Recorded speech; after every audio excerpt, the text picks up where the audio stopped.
കഴിഞ്ഞ ഡിഗ്രി തല പ്രിലിമിനറി എക്സാമിൽ വന്ന 2 ചോദ്യങ്ങൾ നമുക്ക് പരിചയപ്പെടാം. ഒന്നാമത്തെ ചോദ്യം ഇൻഫർമേഷൻ കമ്മീഷനെ കുറിച്ചിട്ടുള്ളായിരുന്നു. ചോദ്യം ഞാൻ വായിക്കാം.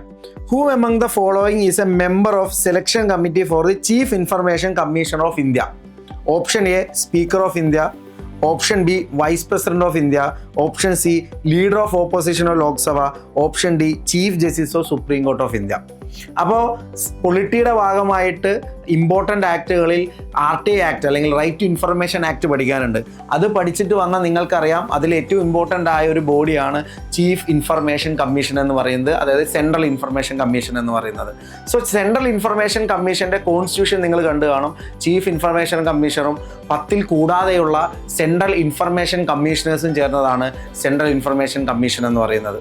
ഇവിടെ ചീഫ് ഇൻഫർമേഷൻ കമ്മീഷനെയും കമ്മീഷന്മാരെയും അപ്പോയിന്റ് ചെയ്യുന്നത് പ്രസിഡന്റ് ആണെന്നും പ്രസിഡന്റ് ഇങ്ങനെ അപ്പോയിന്റ് ചെയ്യുന്നതിന് ഒരു സെലക്ഷൻ കമ്മിറ്റിയുടെ റെക്കമെൻഡേഷൻ വേണമെന്നും ആ സെലക്ഷൻ കമ്മിറ്റിയുടെ ചെയർപേഴ്സൺ ആയിട്ടുള്ളത് പ്രൈം മിനിസ്റ്റർ ഓഫ് ഇന്ത്യ ആണെന്നും കൂടാതെ അതിൽ 2 മെമ്പേഴ്സ് ഉണ്ട്. ഒന്ന് ലീഡർ ഓഫ് ഓപ്പോസിഷൻ ലോക്സഭയും 2 ഈ പ്രൈം മിനിസ്റ്റർ റെക്കമെൻഡ് ചെയ്യുന്ന ഒരു ക്യാബിനറ്റ് മിനിസ്റ്ററും. അപ്പോൾ ഇതിന്റെ ആൻസർ നിങ്ങൾക്ക് കിട്ടിക്കാണും.